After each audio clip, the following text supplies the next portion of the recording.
Bonjour à tous, installez-vous confortablement. Aujourd'hui dans cette vidéo, on va s'intéresser donc à la première interrogation de confinement et notamment à la troisième partie concernant le couple transmissible par un embrayage. Alors je rappelle le problème, on considère un embrayage constitué d'un disque en rotation par rapport au bâti. La transmission du couple est assurée par le contact avec une garniture 2. On définit le vecteur oméga 1 par rapport à 2 qui est égal à oméga x, le taux de rotation du disque par rapport à la garniture, f, le coefficient de frottement de l'interface garniture-disque, et puis on indique que la pression pour un point M situé à une distance r est calculée par la relation P de R est égal à P1 fois R1 sur R. Voilà donc ici le schéma représentatif du système, avec le point M situé à une distance r du centre de rotation et à un angle θ de l'axe Y. On définit donc le vecteur ER et le vecteur Eθ perpendiculaire au vecteur ER et on pourra travailler ici dans une base cylindrique ER, Eθ, X. La question 5 qui était posée ici était de déterminer la vitesse du point M dans le mouvement de 1 par rapport à 2. Alors c'est très simple puisque pour un mouvement de rotation autour de l'axe OX, on détermine très rapidement la vitesse du point M dans le mouvement de 1 par rapport à 2 à partir de la vitesse du point O dans le mouvement de 1 par rapport à 2 et du vecteur déplacement MO en produit vectoriel avec le taux de rotation oméga 1 par rapport à 2. Le point O est fixe dans le mouvement de 1 par rapport à 2, c'est le centre de la liaison pivot. Il reste donc à calculer le produit vectoriel de -RER avec oméga x.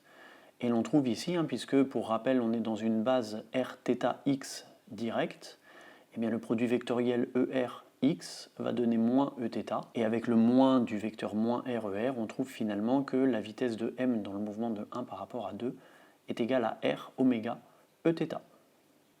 Ensuite, on voulait déterminer les éléments de réduction en un point M du torseur des actions mécaniques élémentaires exercées au point M par la garniture sur un élément de surface ds du disque. Donc pour ça, on va pouvoir utiliser la pression de contact qui était donnée dans l'énoncé.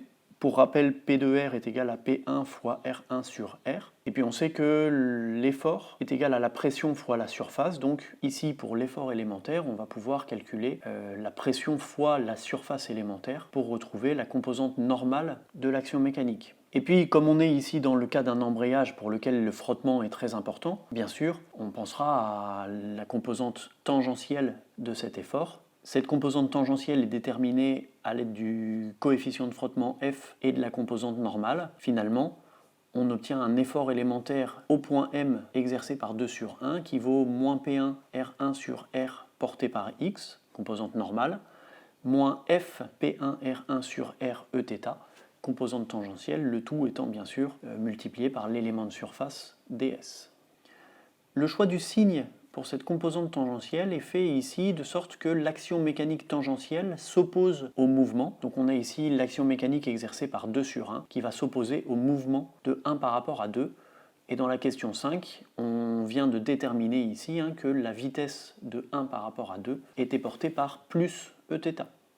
D'où la composante moins Fp1 R1 sur R Eθ ici. Finalement, on peut regrouper tout ça sous la forme d'un torseur d'action mécanique élémentaire avec une résultante élémentaire au point M, un moment élémentaire au point M. La résultante élémentaire, on vient de la calculer, et pour le moment, puisqu'on est ici sur le torseur d'une action mécanique élémentaire, on sait que l'action mécanique appliquée au point M ne peut pas créer de moment au point M, et donc le moment élémentaire exercé au point M par l'action mécanique appliquée au point M est nul. Ensuite, on veut déterminer l'expression du moment induit au point O par une action mécanique élémentaire appliquée au point M.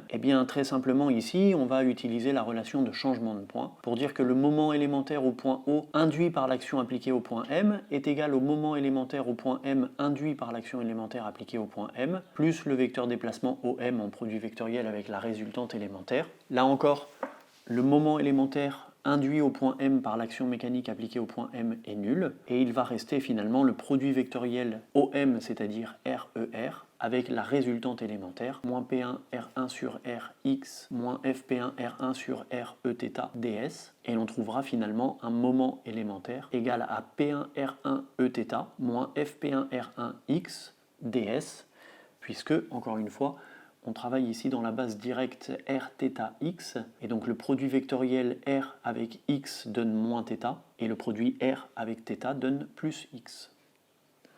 On voulait ensuite déterminer l'effort axial selon x exercé par la garniture sur le disque. Donc là, en fait, on souhaite obtenir l'effort axial global exercé par la garniture sur le disque. On va donc pouvoir calculer l'intégrale des composantes de résultantes du torseur d'action mécanique élémentaire. C'est-à-dire que l'effort global exercé par 2 sur 1 est égal à l'intégrale sur la surface des efforts élémentaires exercés par 2 sur 1 au point M pour l'ensemble des points M de la surface. En considérant un élément de surface ds ici pour ce disque qui est égal à r dr dθ, eh bien on peut découper cette intégrale double en une intégrale sur la variable r qui varie de r1 à r2 et une intégrale sur la variable θ qui varie de 0 à 2π. Et puis on peut également découper l'intégrale en deux parties, l'intégrale qui va concerner le vecteur x et l'intégrale qui va concerner le vecteur Eθ. Et faisant ça, eh bien on va constater que la deuxième partie de ce calcul intégral est très simple, puisqu'on souhaite intégrer le vecteur Eθ sur une période complète, avec θ variant de 0 à 2π. Donc l'intégrale du vecteur Eθ de 0 à 2π est égale au vecteur nul. Il reste finalement l'intégrale de R1 à R2 de 0 à 2π de moins P1 R1x dθ dr. Et comme dans ce terme intégral, rien ne dépend ni de θ ni de r, eh bien on peut tout sortir de l'intégrale et multiplier par 2π et par r2 moins r1. On arrive donc finalement à un effort global axial qui vaut moins 2π P1 R1 facteur de r2 moins r1. Et on pourra se conforter dans ce résultat en faisant une petite analyse dimensionnelle. 2π ici est sans unité, P1 est en newton par mètre carré, R1 est en mètres, R2 moins R1 est en mètres. Finalement, on obtient bien un résultat qui est en newton, ce qui est cohérent pour un effort axial. Et puis pour terminer, on s'intéressait au couple transmissible par l'embrayage autour de l'axe OX. Donc ici, on souhaite déterminer le moment global au point O exercé par la garniture sur le disque. On va donc calculer l'intégrale des moments élémentaires induits au point O.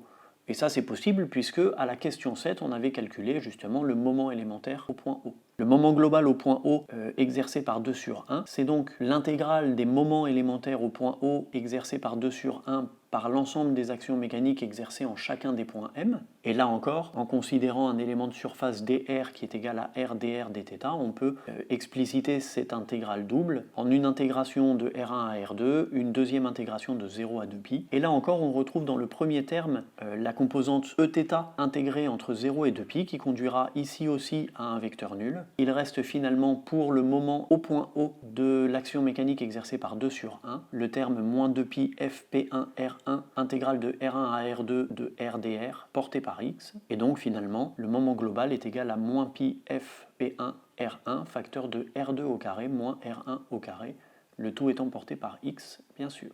Là encore, on pourra se conforter quant à la validité de notre résultat en constatant que P1 est exprimé en newton par mètre carré, que R1 facteur de R2 au carré moins R1 au carré est exprimé en mètre cube, l'ensemble, donc newton par mètre carré multiplié par mètre cube donne bien des newton-mètres, ce qui est conforme pour l'expression d'un moment. Alors si cette vérification peut nous conforter dans la validité de notre résultat, je rappelle qu'elle ne permet pas pour autant de corriger le résultat si c'était faux. Elle permet éventuellement d'identifier une erreur, mais ça n'est pas systématiquement le cas non plus si vous avez fait des erreurs qui se compensent en termes d'unité. Voilà, c'est toujours rassurant en tout cas d'arriver à un résultat qui est dans la bonne unité.